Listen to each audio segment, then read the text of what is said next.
V svojem prispevku sem poskušal pokazati, kako so meje vplivale na življenje malih ljudi ali ob mejah ali kjerkoli v razdeljeni Sloveniji. Ob ukvarjanju včasih s politično zgodovino ali pa gospodarskimi vplivi se pozablja, da so pravzaprav te spremembe vplivale na slehernika, čisto na vsakega, ki je bil tako ali drugače na območju, ki ga je prizadela vojna. Meje, ki so vemo, da je bila Slovenija ena od najbolj razdeljenih dežel v Evropi, te meje pa so vplivale tako na delovanje gospodarskih, političnih, kulturnih organizacij, kot na povsem navadne ljudi. Pomislimo samo na dvolastnike ob mejah, katerih deloma posesija ostala na eni, deloma na drugi strani. Pomislimo na kakšne izjave ljudi, kako kmeta preprostega, ki je rekel, ko je bila njihova vas razdeljena, so moje njive ostale na eni strani, mlin, v katerem smo mleli, je ostal v drugi državi. Ob tem je seveda tudi treba upoštevati, da so tokovi vplivali, kot lahko vidimo s tega posnetka, s prvega posnetka, na običajne transportne tokove tudi v večjih mestih. Če bi povečali to sliko, bi videli, da tramvaj, ki je nekoč vozil do končne postaje, sedaj vozi samo do Šiške, zgornje Šiške, kar pomeni, da je enostavno nova meja med Italijo in Nemčijo presekala tudi tramvajsko železnico v Ljubljani. Na prvih nekaj mesecev po začetku vojne so denimo morali na mejni kontroli med Italijo in Nemčijo potniki sestopiti iz tramvaja, iti čez kontrolo in nato nadaljevati pot, iti nazaj na tramvaj in nadaljevati pot. Po nekaj mesecih so to ukinili, ker so ugotovili, da je enostavno preveč zamudno in se je železnica končala nekje tam, kjer je danes remiza, kjer je bila kasneje remiza za tramvaje, kar pomeni, da ni šla do konca predvojne poti. V mestih in na vaseh je bilo pravzaprav enako. Na vaseh je bilo mogoče celo nekoliko ugodneje, ker so bili ljudje s svojo samopreskrbo lahko si zagotovili življenje oziroma tisto nujno, kar potrebujejo za življenje. Mesta, ki so bila pa seveda odvisna od svoje okolice, so pa utrpela, kot na primer Ljubljana, ne samo zaradi žice, ampak ker je kar naenkrat Ljubljana postala tudi obmejno mesto. Če računamo oskrbo Ljubljane, tisto, kar je bilo oskrba z Dolenjske ali z Notranjske, je po novi meji še potekalo. Ljudje iz Gorenjske, ki so bili prej navezani na prodajo svojih produktov v Ljubljani, so bili zdaj presekani, saj so ostali na drugi strani meje. Vojna je prinesla tudi, pravzaprav ne samo vojna, nekatere evropske države so jo imele že prej, racionirano preskrbo. Tukaj so veliko pomagale izkušnje prve svetovne vojne, saj države udeleženke niso bile pripravljene na to, da bi enostavno pustili civilno prebivalstvo v razmerah prve svetovne vojne. Kar pomeni, da je večina evropskih držav, tudi Jugoslavija, še preden je šla v vojno, pravzaprav že pomislila na oskrbo prebivalstva v zaostrenih razmerah. Jugoslavija, ki še na začetku ni bila udeleženka vojne, je nadzor nad razdelitvijo dobrin uvedla že leta 1939, Dravska Banovina, torej slovenski del Jugoslavije, pa je ustanovila posebni zavod Prevod, torej oktobra 1940, ki je skrbel za enakomerno razdelitev dostopnih živil in postopoma že uvajal omejitve ali v kakovosti kruha ali v uvedbi brezmesnih dni, torej, kar pomeni, da je za prebivalstvo približno bilo poskrbljeno, ampak seveda v omejenih količinah. Kot sem rekel, druge države, večje države udeleženke vojne so to vpeljale že na začetku ali pa še preden so vstopile v vojno. Za Ljubljansko pokrajino je seveda ta zavod prevzel italijanski okupator, ki je nato poskrbel za prebivalstvo v svojem območju, dočim je vsak seveda v večinskem nemškem območju za to skrbeli civilne uprave za Gorenjsko in za Štajersko, ki so morale poskrbeti za razdelitev dobrin prebivalstva. tudi trgovske šole, kot lahko vidimo na spričevalu privatne šole, je seveda potekalo zdaj v drugih jezikih, kar je zanimivo, da so morali prebivalstvo oskrbovati v tistem jeziku, seveda, ki so ga prebivalci poznali, torej tudi slovensko pravno terminologijo so se še poučevali tudi na tistem področju, ki je sicer prišlo pod Nemce, ker večina prebivalstva seveda še ni znala nemško, čeprav bi se ga morala po željah okupatorja na kratkem naučiti. Kako je tekla preskrba prebivalstva? Najprej so seveda uvedli nove denarne valute, to je šlo povsod na škodo slovenskega prebivalstva, tako na nemškem, italijanskem, madžarskem ali tistem malenkostno hrvaškem okupacijskem območju. Za prebivalstvo pa naj bi poskrbeli enotno z oskrbo, pri tem pa je bil nemški okupator uspešnejši od italijanskega okupatorja, saj je nemški okupator na začetku uspel zagotoviti nekaj več kot 1200 kalorij, kot vidimo 1213 kalorij hrane na prebivalca na svojem ozemlju, dočim so bili Italijani s 1040 kalorijami na italijanskem okupacijskem ozemlju nekoliko na slabšem, vendar je tudi že pri tem treba upoštevati omejitve. Nemci so seveda bolj poskrbeli za tisto prebivalstvo, ki so mu dali državljanstvo Rajha ali pa tiste, ki so jih šteli kot zaščitence Rajha. Denimo, bistveno slabše se je godilo vojnim ujetnikom, s katerim se bomo še srečali, prisilnim delavcem in tako naprej, v tistih gospodarskih panogah, ki naj bi skrbele za nemško vojno industrijo. Dočim v italijanski coni je treba upoštevati, da je veliko ljudi pribežalo iz nemške okupacijske cone v italijansko cono, ti seveda niso imeli državljanskih pravic oziroma svojega statusa urejena na italijanski coni, kar pomeni, da so bili ti ljudje brez pravic dobiti nakaznice, na katere bi lahko dobili hrano, torej so zanje morali skrbeti drugi. V letih vojne je seveda ta oskrba bistveno nazadovala in padala, že znotraj samih okupacijskih con. Če primerjamo, denimo, govorimo o nemški coni, je bilo nekoliko bolje na tistih področjih Štajerske, ki so bila agrarna področja, kar pomeni, da je bila možnost samooskrbe bistveno večja, dočim v tistih krajih, ki so mogli nujno delati zaradi nemške industrije, rudarski, industrijski kraji, je bila seveda ta možnost samooskrbe bistveno manjša in so bili odvisni od teh količin hrane, ki jih je zagotavljala okupacijska uprava. Kar pa pomeni veliko nazadovanje iz leta v leto in v zadnjem letu vojne vidimo, da je pravzaprav italijanska oskrba padla na 2/3 tistega iz začetka vojne, 674 kalorij približno na prebivalca, ki je bil upravičen do nakaznic dnevno. Na spodnji Štajerski je padlo torej pod 1000 kalorij, ampak pravim, že na spodnji Štajerski je bilo lahko boljše kot pa na Gorenjskem v nekaterih predelih. Treba se namreč zavedati, da je italijanski okupator zasedel industrijsko manj razvite dele Slovenije, z približno četrtino industrijskih kapacitet Dravske Banovine pred vojno in da se je nemški okupator zadržal približno 2/3 teh potencialov, ki jih je razvijal še dalje. V tem smislu sta bila tiste dva koščka, ki so jih zasedli, torej Prekmurje, agrarno zaostalo, ki ga je zasedel madžarski okupator na obrobju nove, torej razširjene madžarske države, brez posebnih pobud, brez posebnih spodbud za nadaljnji razvoj.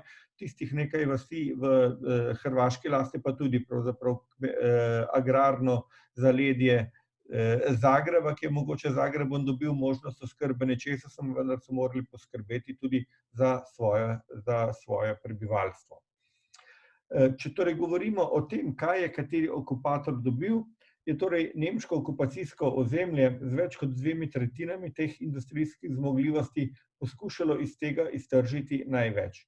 Začeli so tudi investirati, nadgrajevati predvojne potenciale in jih ustvariti, nekako umestiti v nemški gospodarski vojni tok.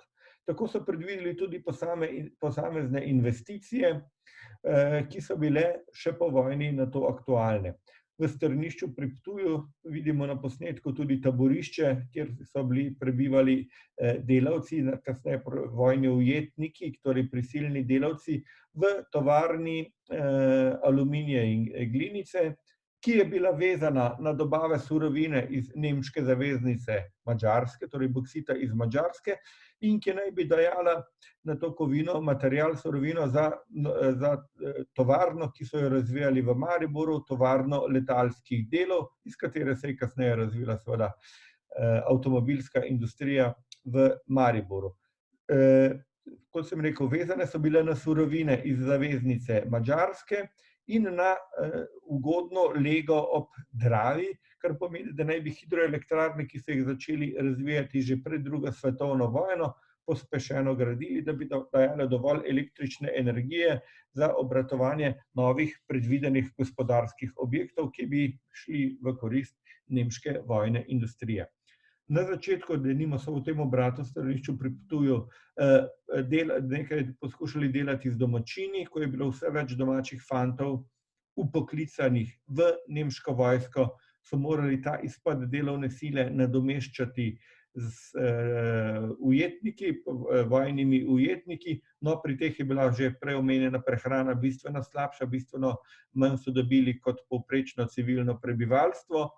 In čedalje bolj zaostrene razmere so bile tudi v taborišču, ki je vzdržalo do konca vojnih let in seveda na to še nekaj časa po njem. Za razliko od tega je seveda italijansko gospodarstvo ni izkoristilo tistih slabših, manjših potencialov, ki jih je premogel nekdanji južni del Dravske banovine, torej sedaj Ljubljanska pokrajina. Pomembnejši industrijski obrati izven Ljubljane so bili samo lesno-predelovalni obrati, ki so bili navezani na velike količine lesa iz gozdov južno od Ljubljane, vendar pa je treba še pri tem povedati, da so seveda od leta 1942 tukaj bila velika osvobojena ozemlja pod kontrolo partizanskih enot, kar pomeni, da so kot možnost gospodarskega izkoriščanja odpadli tudi velik del teh obratov. In da je seveda tudi Ljubljana pravzaprav že leta 1942 bila nekako ozemlje na robu vojaških operacij. Meja med italijansko, torej in nemško okupacijsko cono tako ni bila le politična meja. Če jo gledamo iz vidika gospodarstva, je bila to tudi meja med območjem z višjo gospodarsko prosperiteto, kar pomeni s poskusi gospodarske modernizacije, z poskusi gospodarskih investicij in seveda meja med tistim, kjer se gospodarstvo nekaj časa ni več razvijalo, pa čeprav so zanj poskušali skrbeti na ta način, kot vidimo še vedno z organizacijo velesajemskih dogodkov v Ljubljani, na katere so še vedno vabili, čeprav so bile vse skromne obiskani in vse skromne predstavljeni, nanje pa so seveda vabili v skladu z italijansko politiko, dvojezično, torej italijanščini in slovenščini. Ne smemo pozabiti, da so meje okupacijskih območij postale hkrati tudi meje vsiljevanja novih identitet. Poznamo razliko med obema okupacijskima območjima, kar pomeni, da je na nemškem potekalo nasilno ponemčevanje, imena, priimki, krajevna imena so bila ponemčena, slovenske kulturne ustanove so bile zaprte, nadomestile naj bi jih nemške, ki pravzaprav niti niso pognale kakšnih globokih korenin. Italijani so na začetku dopuščali dvojezičnost, kar pomeni italijansko in slovensko, ne toliko zaradi tega, ker bi bili bolj tolerantni do slovenskega jezika in slovenstva, ampak enostavno zaradi tega, ker niso računali tako hitro na priključitev teh krajev in niso imeli kadra pripravljenega, da bi nadomestili slovenske kulturne ustvarjalce, slovenske šolnike, kompletno slovensko upravo. V Nemčiji, kot lahko vidimo pravzaprav tudi iz spričevala, izdanega ob koncu šolskega leta 1941, torej 1940-1941, torej večina šolskega leta je še potekala v času v Jugoslaviji, torej v slovenskem jeziku, diploma je že izdala v nemškem jeziku, čeprav so seveda še predmeti zapisani tisti slovenski in srbo-hrvaški jezik. Seveda kasneje nemščina prevzeme v naslednjih letih glavno vlogo. In ker smo na spletnem simpoziju, naj še poudarimo to, da je leta 1941, če govorimo denimo o maturitetnih izpitih oziroma kako upravljati maturo, italijanski visoki komisar izdal odredbo, da letos, torej takrat leta 1941, zaradi vojnih operacij matura odpade, in to je bilo prvo leto po uvedbi mature po šolski reformi 1848-49, da je maturitetni izpit odpadel. Isto se je zgodilo nato tudi v zadnjem letu vojne 1945.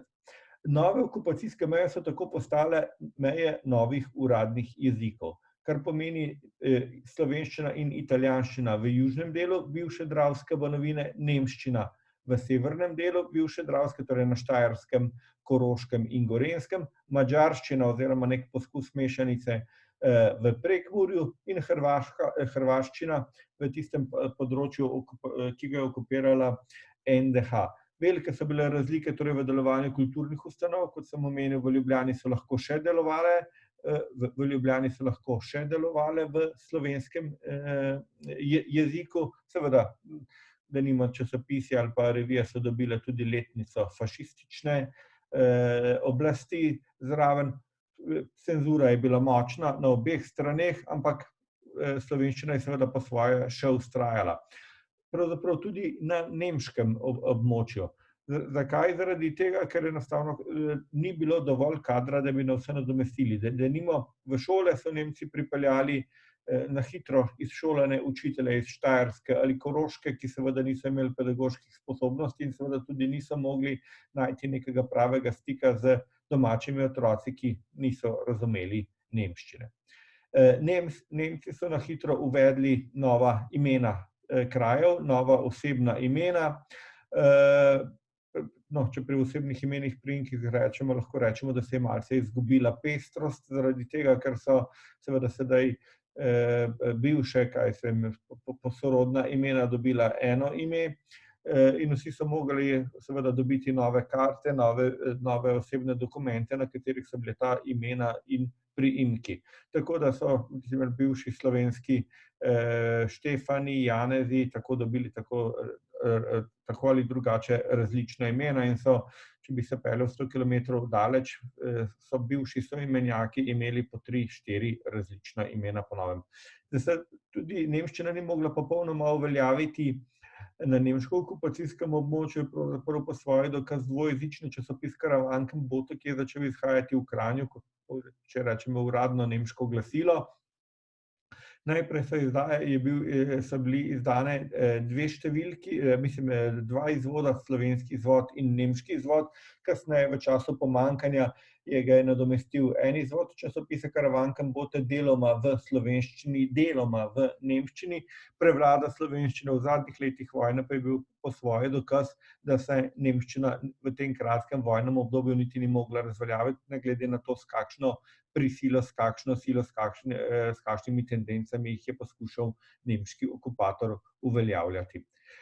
Če govorimo zdaj o madžarskem okupiranem območju, morda še ta zanimivost, ki jo je omenjala že Darja v svojem prispevku. Seveda vpeljali so poskus venščine, kar pomeni nasloniti slovenščino na madžarsko slovnico, na madžarski način zapisa, povzdigniti jezik, prekmurščino, na jezik, ki je bliže madžarščini, kar nam lepo po svoje, samo da dodam tisto, kar je Darja že povedala, ponazorim na kalendar Srca Ježušovega, ki ga je izdajal sicer isti človek, ampak v enem primeru je bil to Jožef Klekl, v drugem primeru je bil Klekl Ištvan in seveda tudi napis letnika se vidi poskus vpeljave madžarskega pravopisa na slovenski jezik. Takšni so bili tudi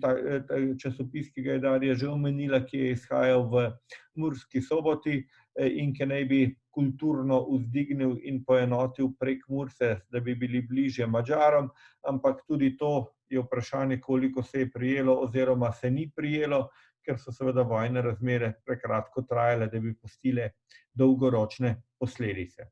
Če torej govorimo ali zaključimo, da so meje o mejah vsiljevanja novih identitet, lahko pravzaprav poudarimo nekaj, kar je skupnega vsem okupatorjem. To pa je cenzura omenjanja vsega slovenskega. Torej se ne tiče samo na tistih krajih, na tistih delih okupacijskega območja, kjer je bila prisilna uporaba nekega drugega jezika, ne slovenskega. To pravzaprav velja tudi za območja pod Italijani, kjer se je slovenščina lahko uporabljala.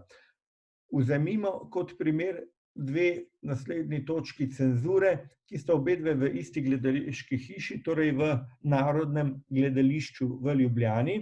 Torej, ko so igrali Fersterjevega Gorenjskega Slavčka, še pod času italijanske okupacije, so mogli v tej operi pač, če temu rečemo prvoslovenski operi, slovensko zemljo prečrtati oziroma je cenzura prečrtala in jo nadomestiti z gorenjsko zemljo, samo zato, da ne bi bila miselnost, da mora biti slovensko ozemlje nekaj enotnega, ker se tiče tudi seveda Gorenjske, ki je bila takrat pod nemško okupacijo nemško okupacijsko območje.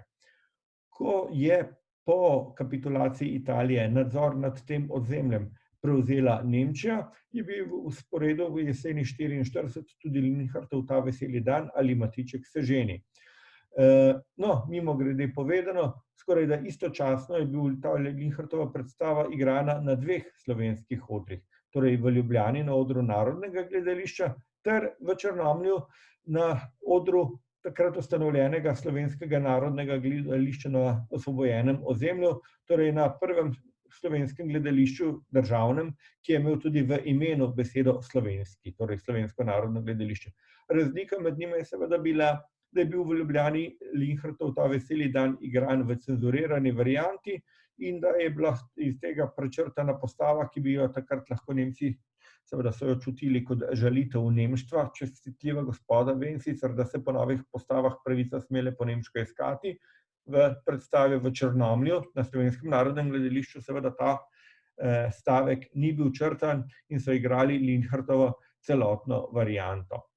Če torej zaključim, meje vsiljevanja novih identitet so bila taka, da je nek slovenski Jože lahko po okupaciji, po razdelitvi slovenskega ozemlja bil v 4 različnih državah zapisan pod 4 različnimi ali pa 5 različnimi imeni.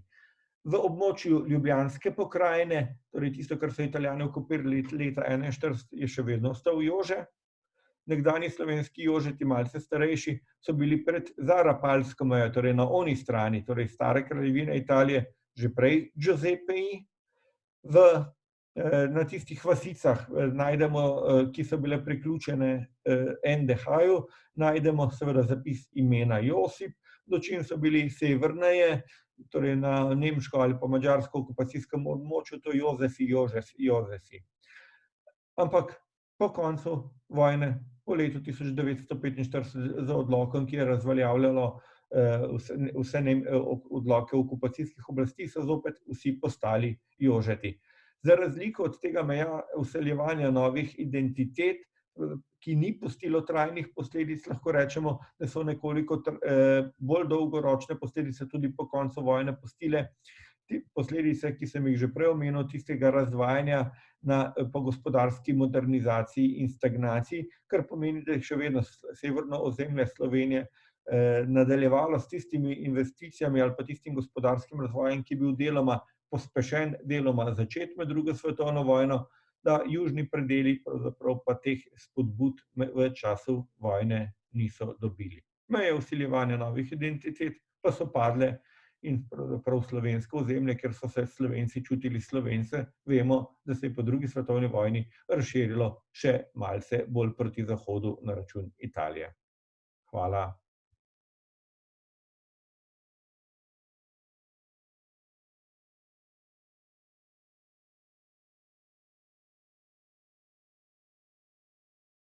Hvala. No, jaz imam mimogrede še eno vprašanje za Aleša, za potem, kaj se je zgodilo z vsemi Adolfi, ki so se rodili med drugo svetovno vojno.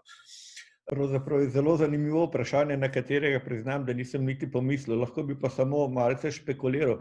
Predvidevam, da so tisti, ki so med vojno poimenovali novorojenčke Adolfi, predvsem iz nemškega okupacijskega dela, in lahko bi samo predvidevali, da jih je med njimi večina tistih, ki so že sami z nemško vojsko ob koncu 45. leta tudi zapustili Slovenijo.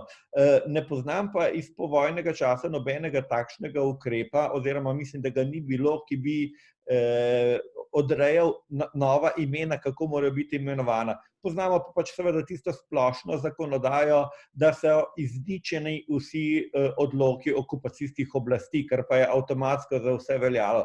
Če pa govorimo o teh, če bi samo, kar mi je Bože dal zamisliti, preimenovanja ali kje kaj takšnega, moram reči, da se samo spomnim, da sem že pred leti enkrat, ko sem gledal, da sem bil, mislim, da pri znanstvenem inštitutu ali kje, ne vem točno, naletel na gradivo, kako je bilo že vse pripravljeno, tudi pa se z nami, kakšna bojo slovenska imena krajev, denimo za Rapalsko mejo ali pa severno od Karavank, torej v krajih, ki naj bi sodili nekoč v Združeno Slovenijo. Na to so se pa že pripravljali. Pri osebnih imenih pa nisem nikjer nič kaj podobnega našel.